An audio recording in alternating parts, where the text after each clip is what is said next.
வைக்கும் வாழ்க ஒன்று. நம்முடைய கலை நகரத்திலே 25 ஆண்டுகளாக 193 முகாமை நடத்தி சிறப்பான பேர் கொண்டவர் தான் நம்முடைய தங்கமாலிகை பி மணி அவர்கள்.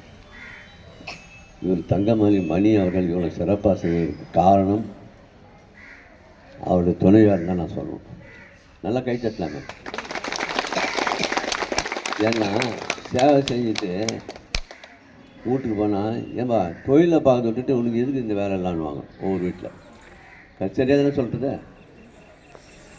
அந்த மாதிரி இவர் சேவையே தன்னுடைய தொண்டாக சிறப்பான முறையில் செய்து கொண்டிருக்கிறதால் தன்னுடைய நெருங்கிய நண்பர் மணி அவர்கள் நம்ம கலவைசாமிக்கு ரைட் ஹேண்ட் மாதிரி எதுக்கு தான் கேட்டாக்கா தங்கமாலிகை கூப்பிடுவார். அது தங்கத்திலேயே உருவானது தான் நம்முடைய மணி அவர்கள். உண்மையிலேயே அவரும் அவர் குடும்பத்தாரும் நீண்ட நிறைவுகள் பெற்று பல கோடி நூற்றாண்டு நோயினால் வாழ வேண்டும். இப்போ மணி அவர் பேசும்போது ஒரு பாதி டாக்டர் ஆகிட்டார். நான் பார்க்க உண்மையிலேயே கண் சிகிச்சை பற்றி பாதி டாக்டர். நம்முடைய வேலூரிலே சொன்னார், நம்முடைய வெள்ளமண்டி அசோசியேஷன் சிறப்பாக செய்கின்றார்கள். மாதத்தில் எப்படியோ ஒரு 7 பஸ்ஸு போவோம், 7 8 அந்த மாதிரி போகின்ற 7 8. அவங்களே கலவை என்ன அவ்வளோ சிறப்பாக செய்கிறாங்கன்னு என்கிட்ட அடிக்கடி கேட்பார். கோவிந்தசாமியோட அவர்கள் மணி சிறப்பாக செய்கிறாருமே அந்த கிராமத்தில். அவ்வளோ பேர் பெற்றுனா உண்மையிலே பெரிய விஷயம். அது மட்டும் இல்லை, அவர் பேசும்போது நான் உங்களுக்கெல்லாம் ஒரு 2-3 ஐட்டம் சொல்லிடுறேன். ஏன்னா நான் நேரங்காலம் கருதி நான் ஆற்காட்டில் மகாத்மா காந்தி இலவச முதியோர் இல்லம் நடத்தி கொண்டிருக்கின்றேன். அந்த முதியோர் இல்லத்தில் இலவசம், அதாவது கட்டின துணியோடு வந்தால் போகிறோம். அதாவது மருந்து ஃப்ரீ, சாப்பாடு ஃப்ரீ, எல்லாம் ஃப்ரீ. வரையிலே அவருக்கு ஒரு கேரண்டியார் கொடுத்துட்டா போகிறோம். கேரண்டி அவங்க இறந்துட்டாக்கா நாங்கள் சொல்லுவோம், இந்த மாதிரி இறந்துட்டாங்க, நீங்கள் எடுத்து போயிடலாம். இல்லை முடியலனாக்கா எங்களுதே எரிமேடை கட்டியிருக்கிறோம். எங்கள் பையன் எம்எல்ஏன்ற மாதிரி எரிமேடை கட்டிக்கிறாரு.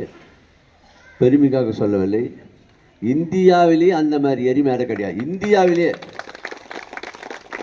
100 ஏர்போர்ட் சீட்டு போட்டு அந்த பிரிட்ஜ் இறங்கணும்னு தெரியும். அந்த எரிமேடை 100 ஏர்போர்ட் சீட் போட்டு சிறப்பு. அதே மாதிரி முதியோர்லமும் இந்தியாவிலே கிடையாதுன்னு சொல்லுவேன். ஏன்னா சுப்ரீம் கோர்ட் அனில் பார்த்துட்டு இன்னும் இவ்வளோ சுத்தமாக இருக்குது முதியோர்லமா இது. ஏனென்றால் கொரோனாலே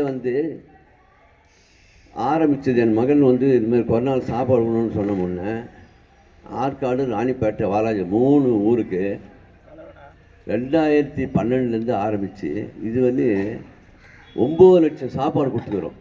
ராணிப்பேட்டை, ஆற்காடு 9 லட்சம் சாப்பாடு கொடுத்துக்கிறோம். அந்த பெருசுக்கு கலைக்கு மட்டும் போலீஸ் ஸ்டேஷனு, ஃபயர் ஆஃபீஸு அவங்களுக்கு வரையும் 1,54,000 ரூபாய்க்கு நான் தான் இன்சார்ஜ் எடுத்து எம்எல்ஏ, நம்ம தொகுதி எம்எல்ஏ சார்பாக நான் தான் மொத்தம் டிஃபன் சாப்பாடு அரேஞ்ச் பண்ணேன். என்னுடைய மகன் உண்மையை பெரிய சொல்ல நாங்கள் சீட்டு வானான்னோம் இந்த முறை. ஆனால் கட்சியை கூப்பிட்டு கொடுத்துச்சு.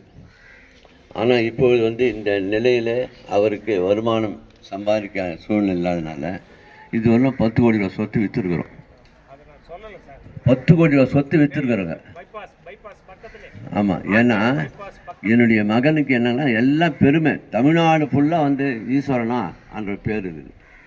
அது மேலே நம்முடைய கண் சிகிச்சை முகாமிலே சிறந்த முகாம் ஆர்காடு தான். முதல்ல இருந்தது, இப்போ மெட்ராஸ் வந்துட்டாங்க. சிறப்பான முறையில் அன்பு கனிவு எங்கடாக்குதுன்னா ஆரோக்கியம் தான் இருக்குது. அவர் சொன்னார், அதாவது 1 லட்ச ரூபாயில் போகிற பேஷண்ட்டும் சரி, இலவசமாக பேஷண்ட் சரி, எல்லாம் ஒரு இதுதான், எல்லாம் ஒன்றா தான் கண்டிப்பாக. நீ உண்மையிலேயே போனீங்கன்னாக்கா இந்த காலத்திலே இதுவாக சொல்லலை, பெற்ற தாய் தந்தை மதிக்காத பிள்ளைகள் தான் அறியும். யாருன்னா இருக்கிறீங்களா? என் புள்ள பார்க்குறான்னு கிடையாது. பிள்ளைங்கள்லாம் அப்படியே பெற்றவங்களை மறந்துட்டாங்க. கல்யாணம் ஆனவுன்னா 3ஆம் மாதம் தனியாக போகலாமான்ற மாதிரி இருக்குது. ஆனால் இந்த டாக்டருங்க பாருங்கள், தொண்டு சேவை உயிரே அவங்களுக்கு. அதான், அதாவது இருக்கும் வரையில் ரத்த தானம் கொடுக்கணும். இறந்த பின் கண் தானம் விடணும். அந்த மாதிரி சிறந்த தானம் தான் ரத்த தானம், கண் தானம். இப்போ சிறப்பான முறையில் இந்த 193 கேம்ப் நடத்துகிறாரு நம் மணி அவர்கள். இந்த உலகம் உள்ளவரை நட்டினே இருக்கிறோம்.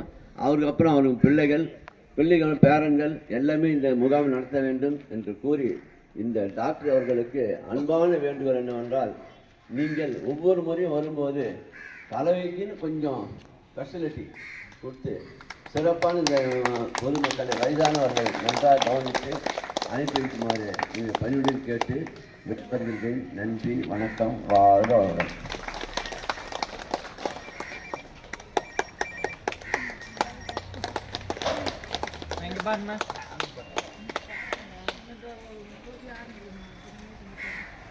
ஏன்னா ஃபங்க்ஷனுக்கு இது எல்லாத்தையும் விட்டு வந்துட்டேன். ஏன்னா கூட பெரிய ஃபங்க்ஷன் எதுவும் கிடையாது, விட்டு வந்துட்டேன் நான் எல்லாத்தையும்.